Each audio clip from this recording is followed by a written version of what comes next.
I'm making fire with 21st century technology.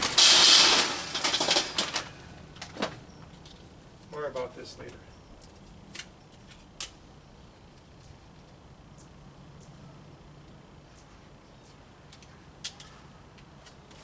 Okay.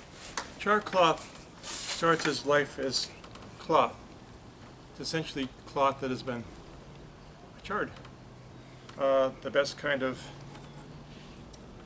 fabrics to use would be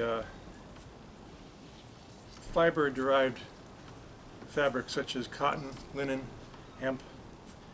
In this case I've got unbleached muslin, which is probably the cheapest thing you can find. Wool doesn't work. Avoid, of course, synthetic fabrics. Those just melt when subjected to heat. Apparently there's some drapery fabric on the market that might have flame reducers, you know, and those will not those won't burn too well. So I've got a stack of little squares and an Altoids tin. You don't need what's inside this right now. So what we're going to do is just take it out.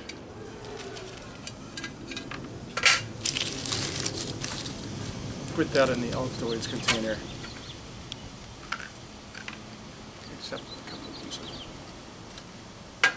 these tins, you can get sucrets in this version, breath mints, cough suppressants, things like that. This is probably made out of aluminum. It'll serve. It'll do the job. You'll see. What we first need to do is make a little hole in the lid. And what I want to do is bang it with a nail, make the hole. I don't want the hole coming out of in from the bottom, out of the top, because there'll be pieces of metal sticking out, and if I put that in my pocket, it's not pleasant. So I'll do it the other way around.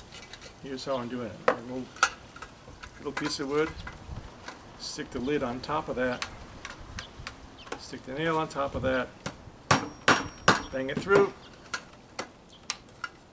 and presto, I've got a hole, a lid. It's real simple.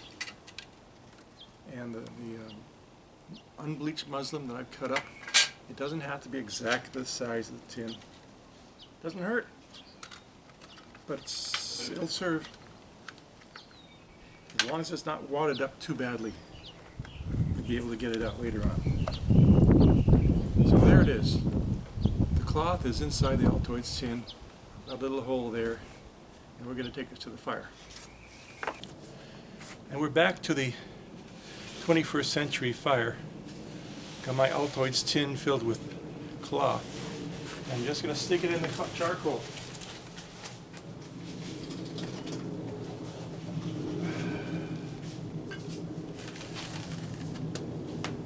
And let it bake. Now I'm also doing cooking some meat on this charcoal, so I'm not wasting it. You can do this on a campfire, you can do this in your fireplace. I don't recommend doing it indoors because the paint on the outside of the tin is going to smoke and let out strange fumes.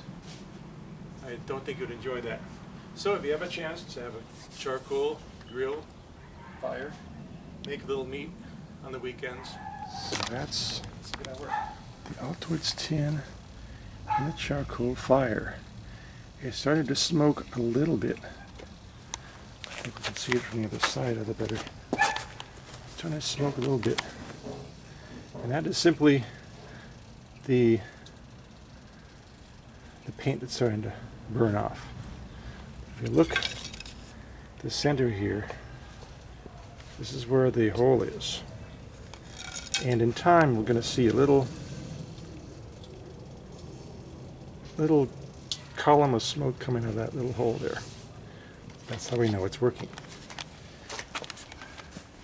I just want to add, just because the you might see some flames around it. Doesn't mean that the fabric inside is burning. It's not. It can't get enough oxygen for that. So essentially what you see for flames is the paint on the outside burning off.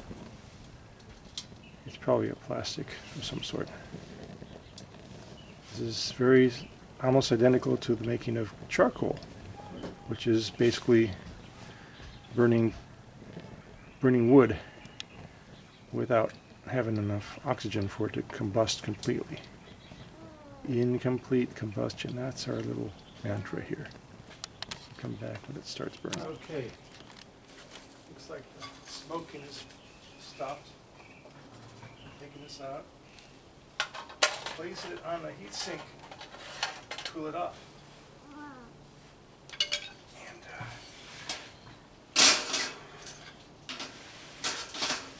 time to do some real cooking here.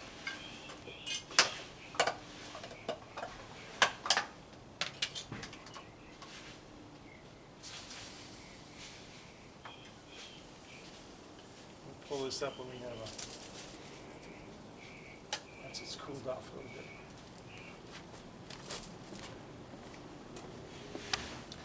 Okay, this is cool enough to handle. Let's take it to the bench and see how it looks. And voila, you have charcloth. A good chunk of it. Now notice it's fragile, a little bit brittle. It blows away easily in a breeze. This bit here, catch a spark. I'll show you. I have one of those magnesium fire steels. This is a block of magnesium, sorry, and I'm not going to use that part. This here is not.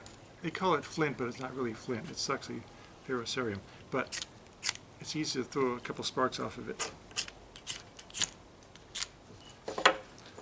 Like that. I'm just going to use my knife for that.